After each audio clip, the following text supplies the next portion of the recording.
Hola, soy el doctor Anselmo Flores Andrade y sean bienvenidos al programa Conversaciones con Perspectiva.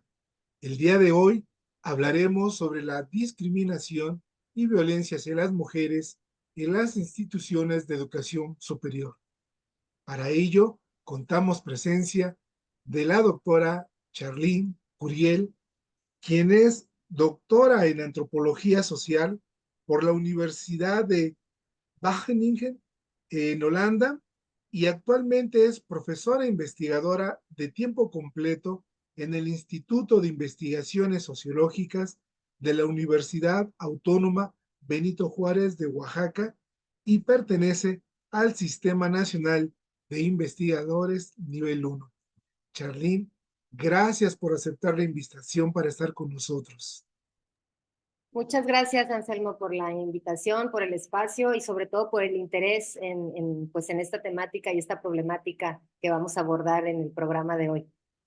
Y gracias y ojalá y continuemos esta charla porque en el tiempo que disponemos no podemos agotar todas las aristas, pero por lo menos eh, comentaremos algunas cosas centrales, pero que coincido contigo, es un tema que debería de estar en la agenda permanente en todos los espacios públicos. Pero bueno, vamos a iniciar, Charly. Eh, voy a, voy a preguntarte lo siguiente. Las instituciones de educación superior ¿son espacios seguros para la integridad y dignidad de las mujeres? O si lo prefieres, ¿cómo entender que en pleno siglo XXI, en las instituciones de educación superior, aún se continúen reproduciendo las inequidades y desigualdades de género? Te escuchamos, Charlie. Muchas gracias. Pues la pregunta es pues muy provocadora.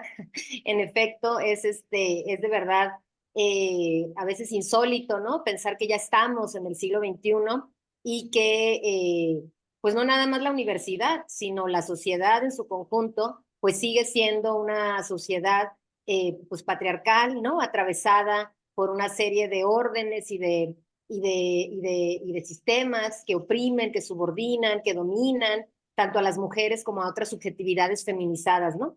Entonces, bueno, mientras sigamos viviendo en sociedades organizadas de este modo, es decir, un modo inequitativo en el que los recursos, los capitales, los privilegios se han distribuido de una manera que ha, pues, evidentemente beneficiado, pues, a los varones en detrimento de las mujeres, e insisto, de otras subjetividades feminizadas, pues la universidad no va a dejar de ser el reflejo de eso, ¿no? Entonces, el hecho de que la universidad siga siendo una institución en donde se reproduce la desigualdad y la inequidad, pues responde en cierto sentido, pues a que seguimos viviendo en sociedades muy desiguales y muy discriminatorias, ¿no? Es decir, no podemos pensar o aspirar a una despatriarcalización de la universidad como institución si no pensamos y aspiramos a una despatriarcalización de la sociedad en su conjunto. Entonces, pues eso es lo que nosotros y nosotras y nosotros en la universidad pues tenemos, ¿no? Una institución que como cualquier otra institución, ¿no? Es decir, como las iglesias, como la familia, como muchas de esas instituciones, pues son reflejo de los principios, de los valores, de las normas, de las prácticas, de los discursos, de las narrativas, de los imaginarios construidos desde un patriarcalismo, pues que ha institucionalizado el machismo, entendido esto pues como una ideología de superioridad masculina que inferioriza a las mujeres, a las infancias, a las poblaciones disidentes, exogenéricas, etcétera, ¿no? Entonces, en la universidad esto sorprende, yo creo, Anselmo, que en realidad aquí el problema es que nos sorprende que en la universidad siga pasando esto porque la universidad es un espacio de producción de conocimiento, es un espacio en donde consideramos que estamos personas que hemos asumido una postura crítica, ¿no? Frente a el estado de cosas que tenemos y que estamos ahí produciendo conocimiento, realizando investigación, formación de comunidad académica, formación docente, pues para tratar de pues, aportar algo a la sociedad, ¿no? Entonces, frente a esa suerte de certeza, ¿no? Que tenemos que la universidad es un espacio desde dónde podemos aportar, contribuir a mejorar nuestra sociedad, pues sí sorprende, escandaliza, ¿no? Por decirlo menos, pues que sea un espacio inseguro, injusto, discriminatorio, pues para las mujeres, ¿no? Lo que se ha venido develando, pues desde hace ya varios años, que no es nuevo, evidentemente las universidades surgen como una institución patriarcal, surgen de hecho excluyendo a las mujeres de su derecho a la educación, y que el hecho de que estemos ahí no es porque los varones nos han hecho favores, sino a pesar de los varones, ¿no? Estamos ahí, ¿no? Dicen las colegas Ana Buquet, Mingo Moreno, de la UNAM, de su libro, somos unas intrusas en la universidad, ¿no? Así se llama su libro, son las intrusas en la universidad. Entonces, bueno, siendo estas intrusas, evidentemente desde hace ya pues más de 100 años, 120 años, digamos, de finales del siglo XIX, que empiezan las mujeres muy por goteo a entrar a la universidad, pues lo que tenemos es que a pesar pues de esos más de 100 años que tenemos presencia y de manera masiva, pues ya desde los años 70, ¿no? Es decir, las mujeres empezamos a engrosar las matrículas de carreras, sobre todo muy feminizadas, esto sí hay que decirlo, ¿no? Que se mantiene mucho el sesgo de género todavía entre carreras asociadas, digamos, a profesiones entre comillas masculinas y carreras entre comillas asociadas a lo femenino, digamos, pero aún así, el hecho de que hayamos engrosado matrículas en este tipo de carreras, pues no ha cambiado ahora sí que la configuración de fuerzas, ¿no? La configuración de poderes, ¿no? Es decir, sí, seguimos frente a una institución pues patriarcal, y esto es patriarcal y discriminatoria, y esto lo podemos ver incluso pues nomás con los números, ¿no? Es decir, cuántas rectoras, mujeres, pues tenemos en la historia de las universidades en México, ¿no? Cuántas secretarias generales, cuántas abogadas generales, cuántas secretarias académicas, ¿no? Hace poco tiempo todavía se hablaba de que un 14% de las posiciones de poder, digamos, de autoridad en las universidades de México era ocupado por mujeres, ¿no? O sea, es decir, más del 80% sigue siendo ocupada por varones. Entonces, bueno, pues el siglo XXI es un siglo que se devela todavía pues retrógrada, reaccionario, conservador, ¿no? Frente pues a las demandas, necesidades y reclamos pues que las mujeres tenemos, insisto, no nada más a la universidad, pues sino a la sociedad en su conjunto.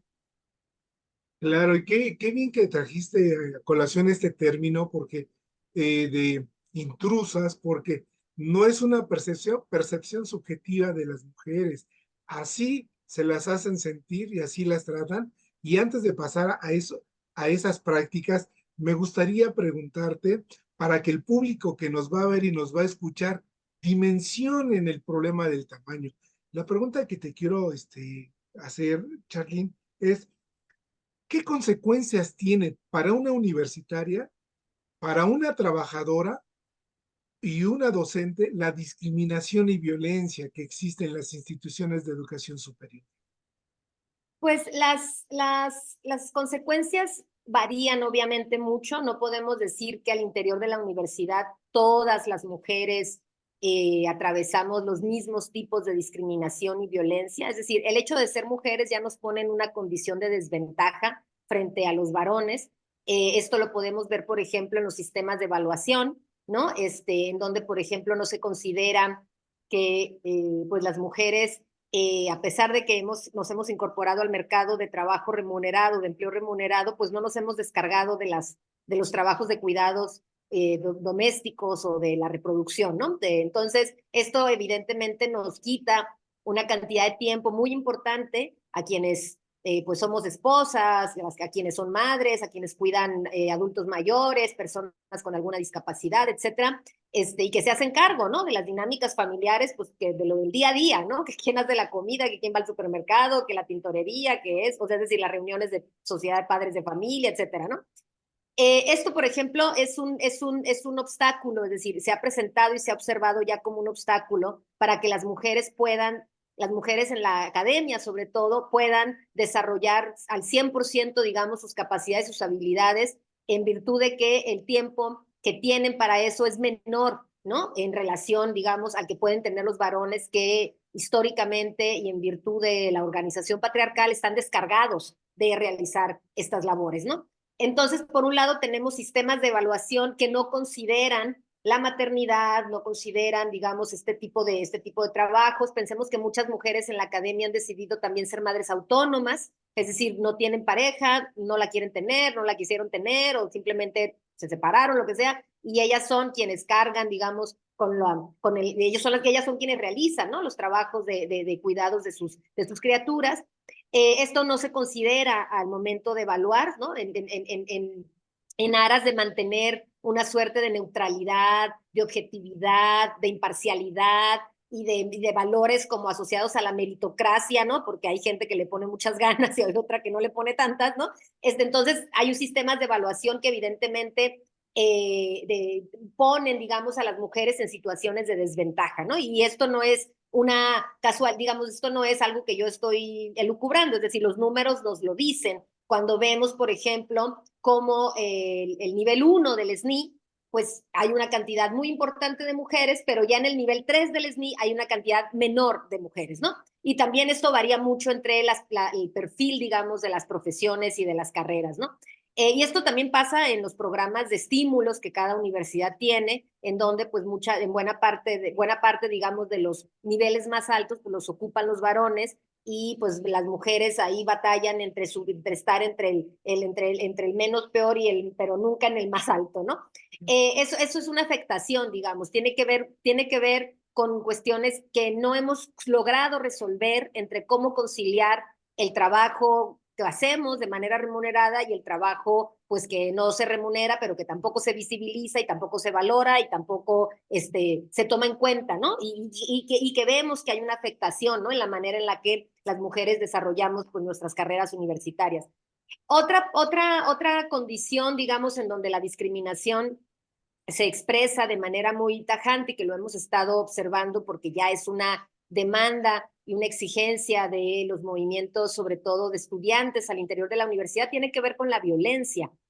Evidentemente la violencia, sobre todo de índole sexual, ¿no? El acoso, el hostigamiento de índole sexual, pues se ha develado ser un mecanismo que obstaculiza obviamente el desarrollo digamos, de la profesionalización de cualquier estudiante, ¿no? Es decir, una chava que está siendo hostigada por un profesor o acosada por un compañero en clase, evidentemente no va a poder concentrarse, no va a poder rendir de la misma manera porque tiene una preocupación, porque no sabe cómo salir de esa bronca, porque no sabe cómo abordar el asunto, afrontarlo, y si lo hace, es decir, si decide denunciar, generalmente las consecuencias son atroces, ¿no? Es decir, porque ella es quien va a cargar con la falta de legitimidad en lugar del agresor, digamos, va a ser revictimizada, no se le va a creer, es decir, va a haber una serie de consecuencias, ¿no? Y que tienen mucho que ver con la manera en la que las universidades históricamente han intentado lidiar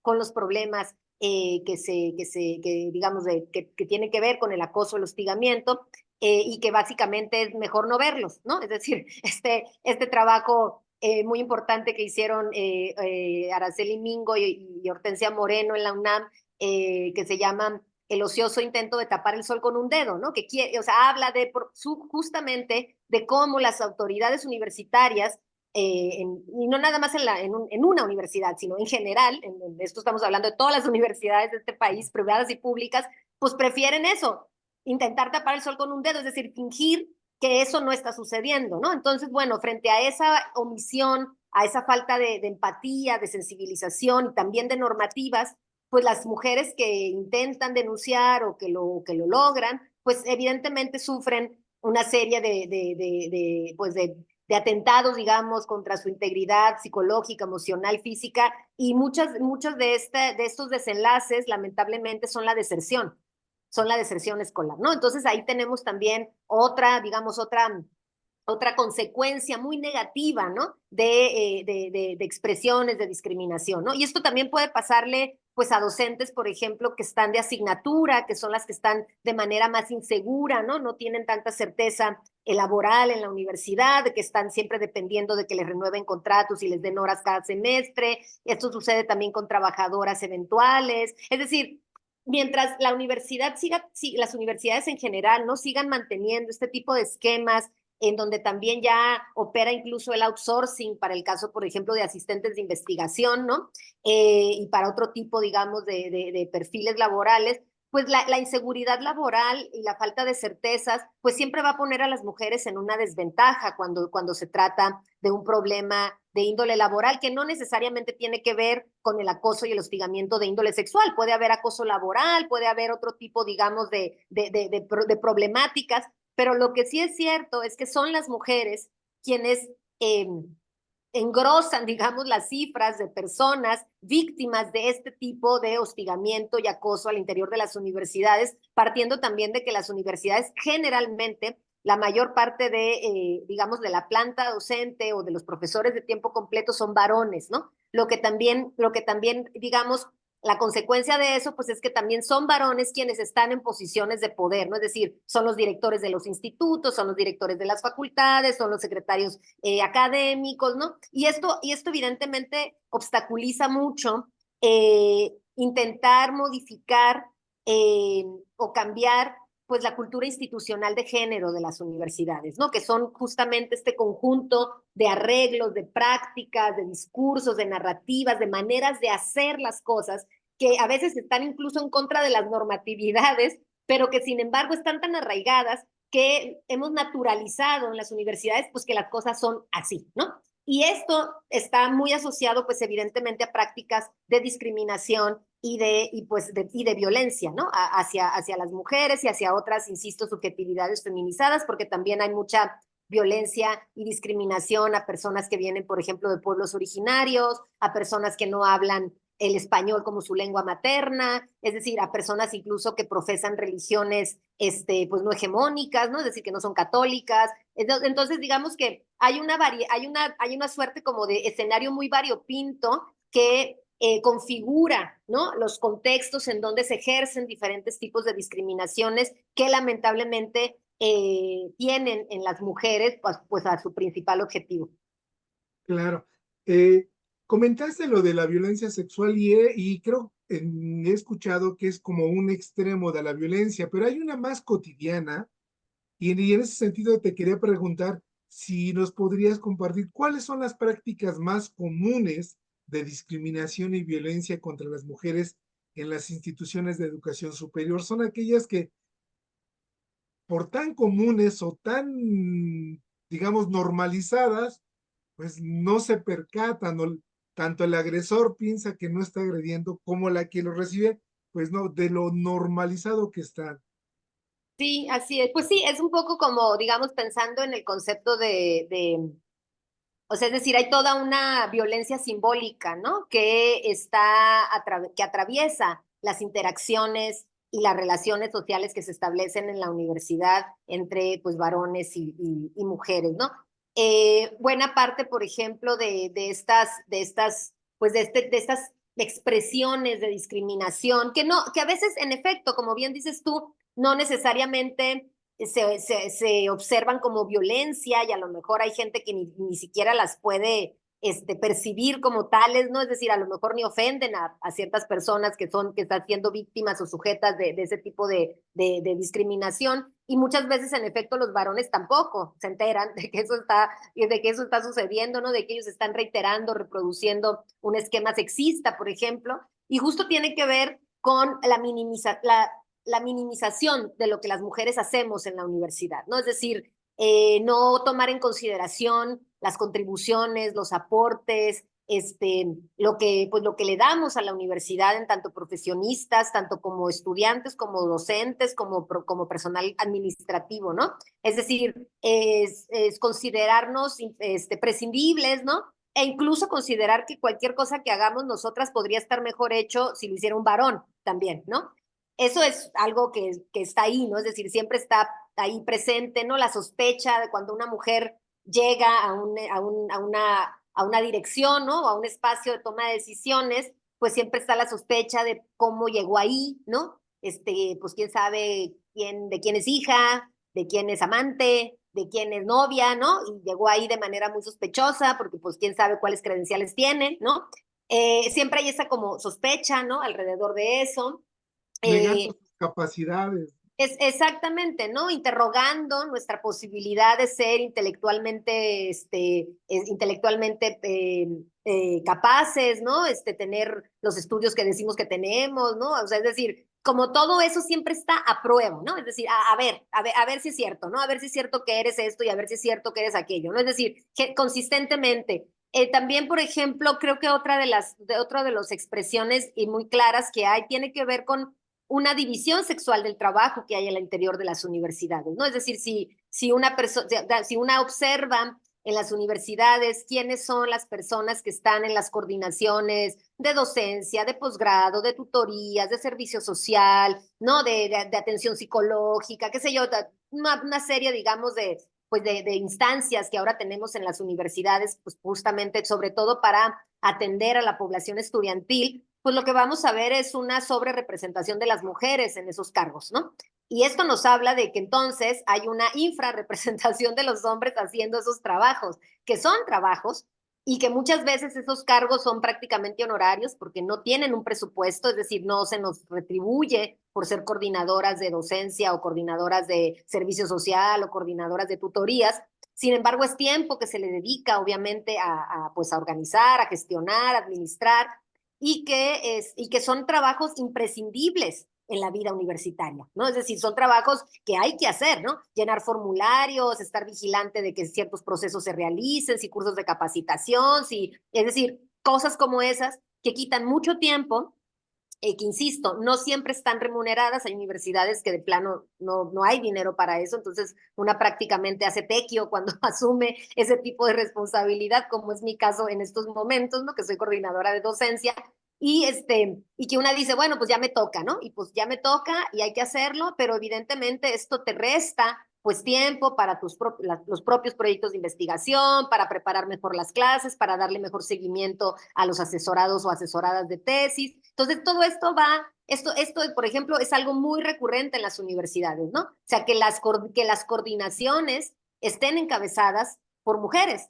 Entonces, aquí vemos, pues evidentemente, cómo hay una división sexual del trabajo que está también muy asociada a los roles tradicionales de género, ¿no? Es decir, como las mujeres somos cuidadoras, pues cuidamos al estudiantado, ¿no? Vemos que tenga su tutoría, vemos que tengan su asesoría psicológica en caso de que lo necesiten, vemos si tienen algún problema con un profesor o qué problema tienen de calificaciones, estamos ahí viendo qué trámite se atoró, ¿no? Es decir, está asociado también pues a esta dimensión, ¿no? De los roles tradicionales de género. Entonces, pues ahí vemos, digamos, otra expresión de esta discriminación que a lo mejor nadie vería como tal, ¿no? Es decir, pues la gente lo hace y lo hacemos y estamos ahí el Siempre tiempo ha que nos sido, ¿no? toque y así, pero nadie nos preguntamos y en qué momento los colegas varones van a asumir en qué momento ellos van a asumir este tipo de responsabilidades, ¿no? Es decir, ¿cómo hacemos para que pues le toque a todo el mundo por igual, ¿no? Porque generalmente lo que tenemos son institutos, facultades, escuelas, en donde el director es varón y después todas las coordinaciones están a cargo, pues, de mujeres, ¿no? Entonces ahí hay algo que no está, o sea, hay algo que nos deberíamos de empezar a interrogar, ¿no? Es decir, ¿por qué está pasando esto y no normalizarlo?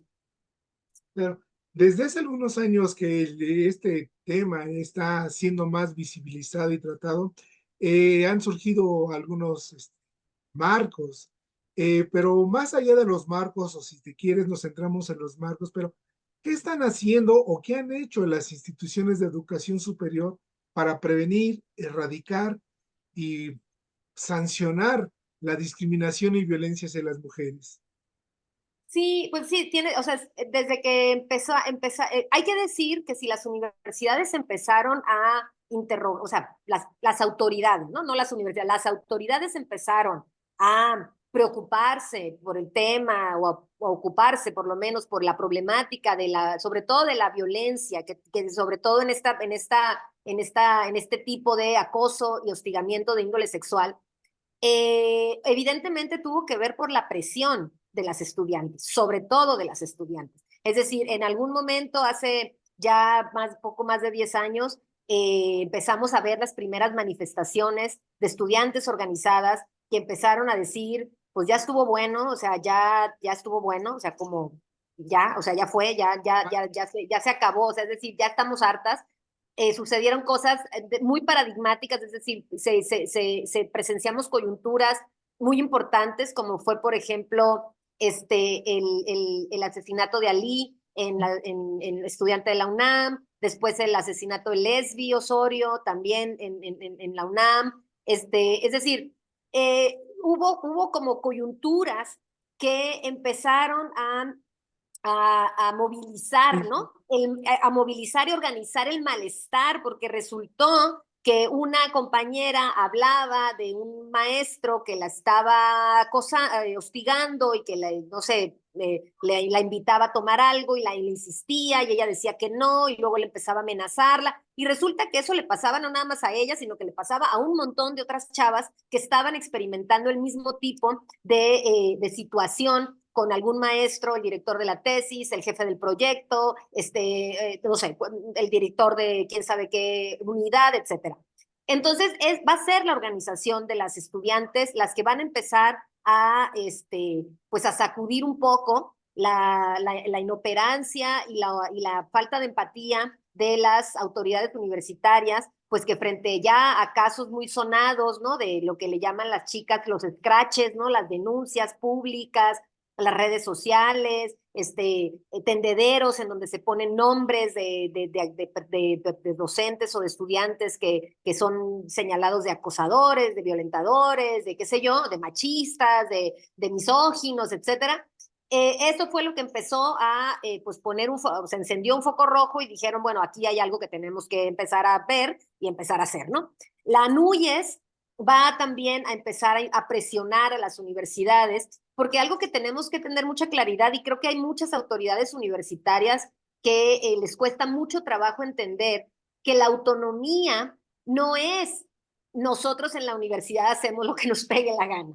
No, es decir, que si queremos atendemos la Convención de Belén do Pará o si queremos atendemos la ley de acceso de las mujeres a una vida libre de violencia, o si que no, o sea, hay autoridades que creen que la autonomía pasa por ahí y no pasa por ahí. Las instituciones de educación superior siguen siendo instituciones del Estado, financiadas con recursos públicos, que tienen que sujetarse a las normatividades que firma el Estado mexicano. El Estado mexicano firmó normatividades muy importantes, como pues varias convenciones que tienen toda la intención de prevenir, sancionar y erradicar la violencia hacia las mujeres por razones de género, y también tenemos la ley de acceso de las mujeres a una vida libre de violencia del 2007, si no me equivoco, que también es una normativa que las instituciones tienen que acatar. Es decir, las universidades tienen que empezar a modificar sus propias leyes orgánicas y sus propios estatutos y normatividades para emparejarlas, digamos, con el reconocimiento de derechos que las mujeres ya tenemos. Entonces, en ese sentido, pues ha habido universidades pues, que han empezado a pues, desarrollar sus propios protocolos de atención, ¿no? Por violencia de género. Hasta ahorita hay, me parece que no son tantas como quisiéramos, pero andan como alrededor de 20 quizás de las universidades entre autónomas y privadas que ya tienen un protocolo de atención. Hace unos años eran muchísimo menos, pero sí ha habido como una suerte de apuro por lo menos contar con el instrumento, porque parece ser que ya es una solicitud que ANUYES está haciendo a las universidades.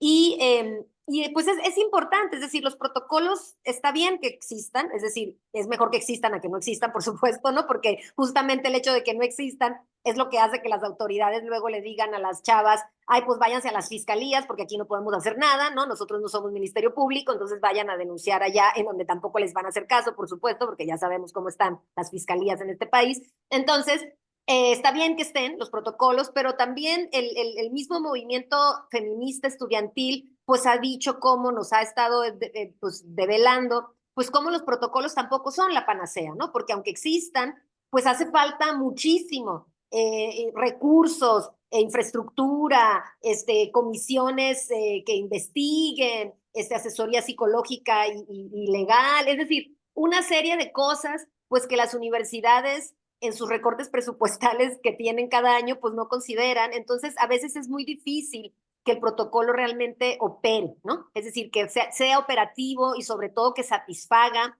las expectativas y las necesidades y las demandas, pues, de quien está siendo víctima de situaciones como esas, ¿no?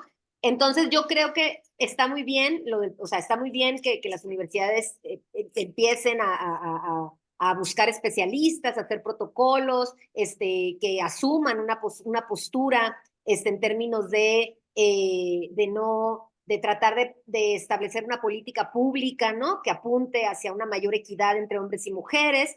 Pero yo creo que también hay una apuesta ahí que debemos hacer que tiene que ver con la cultura institucional de género, que es un concepto bueno, que yo le leía a Cristina Palomar Berea de la Universidad de Guadalajara, y que tiene que ver justamente con cómo transformamos esos arreglos y prácticas narrativas, discursos tan arraigados que tienen las universidades, atravesadas por el sexismo, ¿no? Atravesadas por la misoginia, por el sesgo patriarcal, y pues que son, en realidad, ahí, desde mi perspectiva y desde mi lógica, creo que ahí es donde está más el meollo del asunto, ¿no? Porque finalmente instrumentos tenemos muchísimos, no nada más en las universidades ahora, sino en general, digamos, en la sociedad. O sea, el Estado mexicano está lleno, ha firmado todo lo que se le atraviesa con el fin de proteger, se supone, la vida de las mujeres, y sin embargo, pues somos uno de los países con más altos índices de feminicidio, ¿no? Tenemos la escandalosa cifra de desaparición de mujeres también increciendo, es decir, hay una serie de cosas no resueltas, entonces que sí dificultan mucho, ¿no? Pensar en sociedades pues libres de violencia hacia las mujeres, cuando la sociedad en general pues no es una sociedad libre de violencia hacia las mujeres, y el problema no es la falta de normatividad, porque las normatividades están ahí, cada vez tenemos más leyes, ¿no? Que si la ley Ingrid, que si la ley Olimpia, que si la ley, no sé, es decir, ahora todo está legislado, todo está dentro del código, ya todo es delito, es decir, todo está dentro del Código Penal, y sin embargo, la manera tan tóxica y nociva que los varones en general tienen de relacionarse hacia las mujeres, sobre todo cuando tienen posiciones de poder, pues no lo hemos logrado transformar. Entonces ahí habría que ver y pensar en una apuesta hacia cómo ir modificando esos principios y esos valores, digamos, entre comillas, que sostienen esta cultura institucional de género que pues es inequitativa, es desigual, es discriminatoria y es injusta. Sí, tienes toda la razón, lo suscribo y te adelantaste a una inquietud que tenía. Charlene, te iba a preguntar que es un problema complejo y yo lo iba a simplificar de la siguiente manera, que en tu opinión, ¿dónde encontrabas el nudo gordiano de la solución a este fenómeno? En tres aspectos: la denuncia, porque como comentabas, por esas consecuencias en su trayectoria laboral, docente o simplemente como proyecto de vida de un estudiante, pues las denuncias, pues muchas no denuncian, también porque las autoridades o son omisas o minimizan, porque es un académico de prestigio, porque le creen más a la palabra del docente que ya tiene 20, 30 años, o simplemente que las sanciones son muy, muy livianas, es decir, o lo cambian de algún departamento o renuncia pero consigue trabajo. Te quería preguntar, de tu punto de vista, de estos tres ámbitos, en tu opinión, ¿cuál es más factible de solucionar? Sí, pues fíjate, yo creo que ahí hay que pensar en una política pública muy, muy integral. Y yo sí veo, por ejemplo, o sea, yo sí veo, por ejemplo, intenciones importantes, ¿no? Yo observo con mucho detenimiento lo que está haciendo la Coordinación por la Igualdad de Género de la UNAM, que muy probablemente, yo no trabajo en la UNAM, muy probablemente quienes están en la UNAM dirían, no, ahí les falta y no sé qué, pero yo sí observo desde su manera de, por lo menos de lo que en las redes sociales, ¿no? Se anuncia que hay una intención de todo el año estar promoviendo procesos formativos, capacitaciones, cursos sobre perspectiva de género, desestigmatizar el feminismo, hablar de las sexodisidencias, considerar a las poblaciones LGBTIQ+. Es decir, como que hay una programación anual dirigida sobre todo a docentes, personal académico, o sea, digamos, estudiantes de todo tipo, para ir justamente, creo yo, desnormalizando, ¿no? Estas prácticas tan arraigadas de las culturas institucionales de género, ¿no? Yo creo que esa es una apuesta que evidentemente, seguramente, digo, no lo sé, pero seguramente implica una buena cantidad de recursos de diferente tipo, mucha organización y un equipo muy comprometido, ¿no? Que además está también incidiendo, y esto me parece muy importante, incidir no nada más como en aspectos, digamos, de cursos extracurriculares para quien los quiera tomar, sino ya como política educativa, transversalizar la perspectiva de género a tal suerte que todos y todas las y los estudiantes de cualquier carrera deben de pasar por una materia de perspectiva de género y feminismos para aprobar su licenciatura, por ejemplo, ¿no? Y esto a mí me Asignaturas parece obligadas, ¿no? Asignaturas exactamente, obligadas. exactamente, no son optativas, no son optativas. A cierto semestre, llegas al quinto, sexto semestre, tú ya debes haber cursado en algún momento una materia que tenga que ver con perspectiva de género, con violencia, con desigualdad, con discriminación. A mí esto me parece muy importante, yo creo que es una cosa que a mí me gustaría que copiáramos en otras universidades, me parece muy importante porque yo creo que el hecho de que las universidades sean espacios en donde se reproduce la violencia, no, las consecuencias de eso no se quedan en el espacio universitario. El problema es que nosotros profesionalizamos en el machismo y cuando nosotras en la universidad egresamos arquitectos, médicos, abogados, contadores, sociólogos, con esa mirada, con esa mirada sexista y misógina que aprendieron de sus mismos docentes o de su director de tesis o del director de la facultad o lo que sea, así van a ejercer su profesión. Entonces no es una casualidad que tengamos pues las expresiones de sexismo y misoginia que tengamos en los órganos del Poder Judicial, que los tengamos en los hospitales, ¿no? La violencia obstétrica que sufren muchísimas mujeres, de varones o de médicos profesionales que salieron de universidades, ¿no? Es decir, la violencia institucional que es aquí, que en este país es atroz, ¿no? Es decir, está en todas partes, la ejercen egresados y egresadas de las universidades. Es decir, profesionalizamos en el machismo de tal suerte, pues que contribuimos, en lugar de que la universidad sea un proceso, digamos, de reflexión crítica, ¿no? Sobre los privilegios masculinos, sobre la manera tan inequitativa y desigual en la que se ha organizado esta sociedad patriarcal. Y entonces egresemos, insisto, arquitectos, ingenieros, contadores, sociólogos, químicos, veterinarios, con una perspectiva distinta, ¿no? De cómo hacer el bien y contribuir a mejorar la sociedad en términos de una sociedad más justa, igualitaria y no discriminatoria. Pues no, hacemos todo lo contrario, pues, o sea, ratificamos los mandatos de la masculinidad hegemónica, ¿no? No reiteramos los mandatos de la feminidad sumisa, ¿no? Porque si una estudiante se revela muy rebelde, pues es castigada evidentemente por calificaciones y ¿no? Es decir, entonces, ese tipo de cosas creo yo que digamos que la transversalización de una perspectiva de género y feminista hacia el estudiantado, pero también hacia docentes, porque el problema obviamente no está solo, o sea, es decir, no es solo que las y los estudiantes se capaciten, interroguen, cuestionen y se formen en su profesión, cualquiera que ésta sea, con una mirada mucho más abierta, incluyente, democrática, digamos, por alguna manera, sino que también las plantas docentes y las plantas académicas pues deben de darse una sacudida también, ¿no? Es decir, tenemos en muchas universidades, hay un profesorado ya muy anquilosado, ¿no? Que pues tiene todos los años del mundo dando las mismas materias de la misma manera, que ya han acumulado pues un poder muy importante, son vacas sagradas en sus gremios, en sus profesiones, en sus campos, en sus áreas, Y Y que se ufanan de reprobar a la mitad o más de sus alumnos. exactamente, ¿no? Y yo creo que ese tipo de, digamos, todo este tipo, digamos, un acercamiento a una perspectiva feminista que también también debería de ser antirracista y antihomofóbica y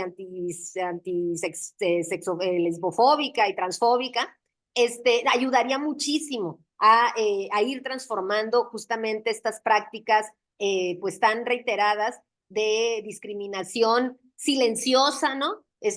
Probablemente no se considere incluso violenta, ¿no? Pero que articulan y caracterizan las relaciones pues, que tenemos al interior del espacio universitario entre hombres y mujeres. Sí, yo me hago responsable si digo malas cifras, pero bueno, me enteré de una encuesta que hizo la UNAM el año pasado a toda la comunidad estudiantil y casi el 80% reportaba haber sufrido en los últimos 3, 4 años discriminación o violencia, violencias en plural, ahí en la universidad. Se me hace muy grave esta situación y sobre todo lo que tú comentabas, ya cuando una mujer defiende su dignidad e integridad, inmediatamente es feminazi, ¿no? Empiezan los estereotipos, los prejuicios, los insultos, en fin. Eh, Oye, Charly, ¿tú estarías de acuerdo en que para que el, los hombres tomen conciencia de esta situación, que estén en en estos protocolos, que hagan horas con trabajo de comunidad, es decir, que se dediquen a dar cursos de esto para concientizar también a sus alumnos o formar un padrón de gente violentadora hacia las mujeres? ¿O eso no funcionaría? Mira, yo sí tengo un interrogante con relación a las lógicas muy punitivas Ok. que individualizan las problemáticas, ¿no? Es decir, yo creo que sí es muy importante, obviamente, que si un profesor o un docente, un académico, eh, ejerce su poder de manera abusiva, porque además esto es otra cosa que hay que decir, las universidades son de por sí estructuras de poder muy jerárquicas y muy autoritarias. Y sería muy ingenuo decir que yo no tengo poder. Por supuesto que yo tengo poder, ¿no? Es decir, cómo ejercemos ese poder como docentes, como coordinadores, como asesores de tesis. Ese es el problema. O sea, mientras las universidades sigan siendo lo que son ahorita, van a seguir siendo estructuras jerárquicas y estructuras de poder, de relaciones de poder. El problema es cómo ejercemos ese poder, ¿no? Entonces, eh, la, la, la, el problema cuando, insisto, ¿no? Es decir, si hay un profesor, un docente, un académico que está abusando de su poder, ¿no? Haciendo un uso abusivo de sus privilegios que tiene en tanto un hombre blanco seguramente, cisgénero, pues con buenos ingresos, ¿no? Reconocimiento, legitimidad, etcétera, etcétera, y está haciendo un uso abusivo de ese poder. Yo creo que sí es importante que la comunidad sepamos, pues, que este sujeto es una persona violentadora. O sea, creo que eso es importante para poner en alerta a otras mujeres que se puedan acercar a él y que haya alguna consecuencia, dependiendo también un poco de lo que estemos hablando, Anselmo, porque tenemos una variedad muy amplia de lo que entendemos por violencias hacia las mujeres en el ámbito universitario, ¿no? Y una cosa es un profesor que insiste en que una estudiante o su becaria vaya a tomar con él una cerveza y la becaria pues, o la estudiante no quieren. Y otra cosa es ese mismo docente o ese mismo profesor toqueteando, ¿no? A una estudiante, acercándosele, queriéndola besar. Incluso sabemos de casos de violencia sexual, es decir, de violaciones en la universidad, tanto en las instalaciones como en otros espacios, ¿no? En donde la relación entre las dos personas está caracterizada por la universidad, ¿no? Es decir, si un profesor se encuentra por casualidad a un estudiante en una fiesta o van a un congreso a otra ciudad y allá sucede algo, es decir, esa relación está mediada por la universidad y por lo tanto es un caso que la universidad debe de atender, ¿no? Aunque el evento no haya sucedido en las instalaciones de la universidad. Entonces, bueno, también tenemos esos casos, ¿no? Entonces, hay que tener mucha diferencia entre de qué estamos hablando, ¿no? Yo no estoy justificando, obviamente, a los varones que son acosadores, ¿no? Y que insisten en que una mujer que tenga que salir con ellos o aceptarles una cerveza o lo que sea. Sin embargo, yo creo que hay maneras distintas de abordar a esos sujetos, ¿no? O sea, tal vez sí, en efecto, mandarlos a unas capacitaciones, ¿no? Es decir, que entiendan que lo que están haciendo está mal, que así no, eso no es galanteo, ni es coqueteo, ni que es acoso, y que el acoso pues está ya sancionado, y de qué manera esto afecta a las personas a las que se les está, digamos, contra quien se está teniendo esta conducta, y que también ellos entiendan o sea, la afectación que puede tener en sus carreras, ¿no? A estas alturas, pues que de repente seas denunciado, ¿no? Como un acosador. Eh, una persona que ya pasa, digamos, a esos límites, como decía yo, ¿no? De la que ya llega a los límites de la violencia sexual, yo creo que ahí sí debe de haber otro tipo de acercamiento, debe de haber otro tipo digamos, de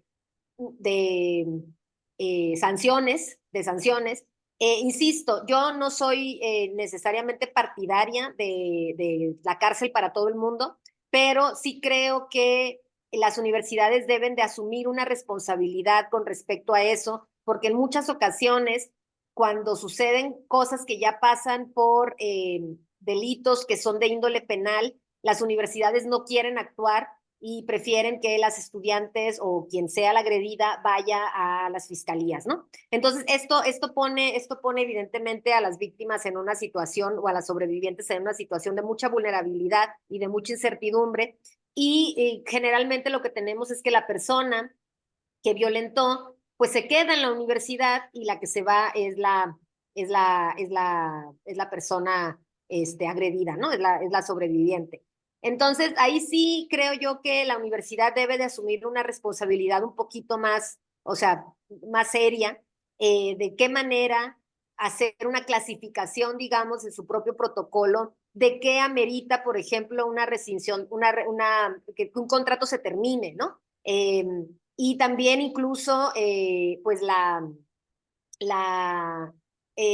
incluso la inhabilitación, ¿no? Es decir, porque como bien dices tú, hay veces que esos profesores pues simplemente se van de una universidad a otra o se mueven de estado, se mueven de ciudad, se mueven de campus y pues Sí, nada nos garantiza que no vayan a volver a hacer lo mismo.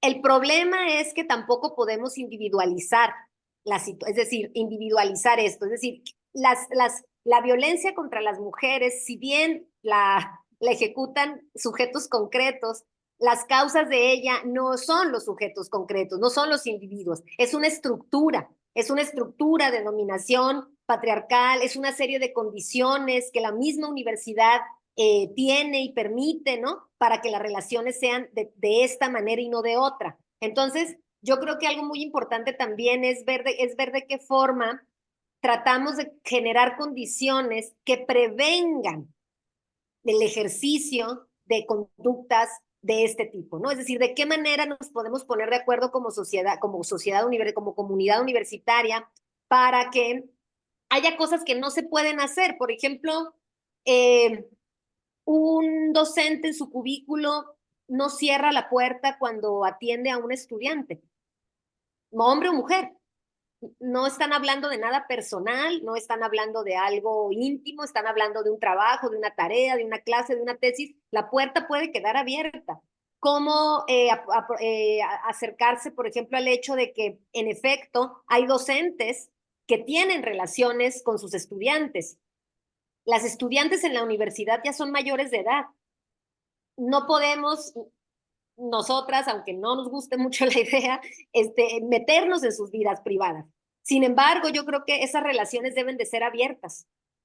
El docente debe de reportar que tiene a una novia en la facultad o en la escuela o en el instituto donde está trabajando, para que cuando suceda algo, sepamos que ahí hubo una relación. un vínculo sexoafectivo, ¿no? Y entonces, ¿cómo ponderar el hecho de que ese profesor eventualmente, no sé, repruebe o apruebe con méritos a un estudiante, ¿no? Es decir, cosas como esas, ¿no? Es decir, un docente no puede dirigir la tesis de su novia, no puede dirigir, la novia, la muchacha, la estudiante tiene que cambiar de director de tesis y empieza a tener una relación con su director de tesis. O sea, ese tipo de cosas que pueden prevenirnos, ¿no? O sea, pueden prevenir actos de discriminación, de violencia, de muchas, o sea, es decir, de malos entendidos, ¿no? Ese tipo de cosas podríamos o sea, podríamos empezar a platicarlas en la universidad.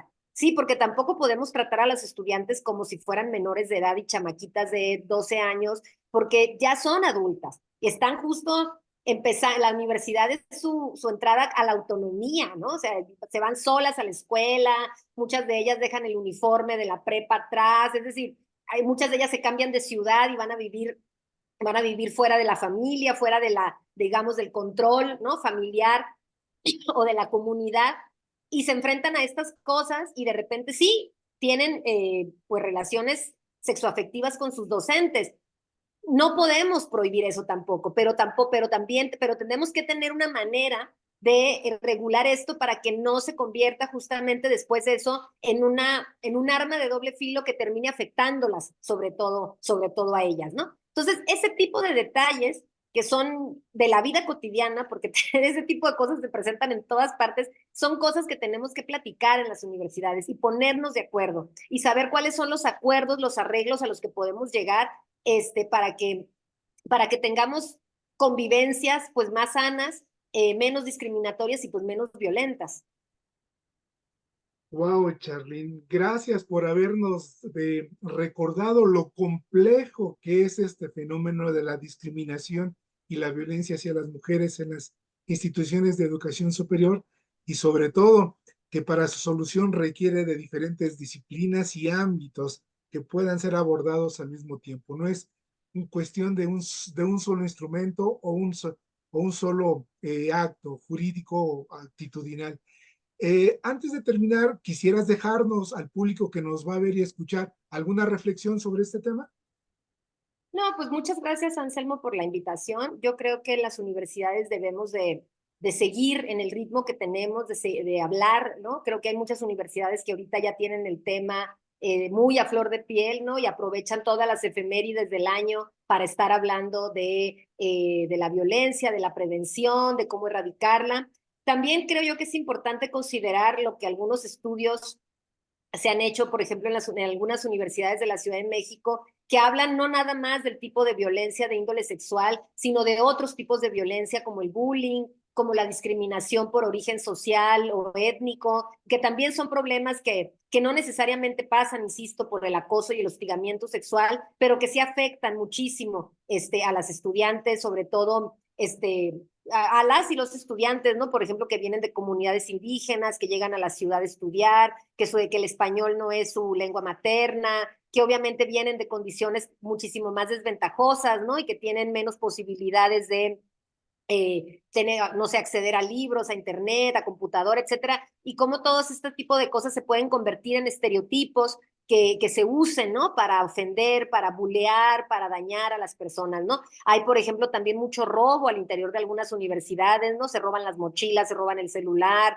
es decir, entonces yo creo que sí hay que considerar que al interior de las universidades, si bien el tema, la problemática de la violencia por razones de género es muy importante y hay que abordarlo, no olvidarnos del otro tipo de discriminaciones a las poblaciones LGBTIQ, ¿no? Que son también ahora pues nuevas identidades exogenéricas que se están expresando y que de repente no encuentran su lugar en un espacio tan patriarcal y tan sexista y tan binarista, ¿no? En términos de género como la universidad.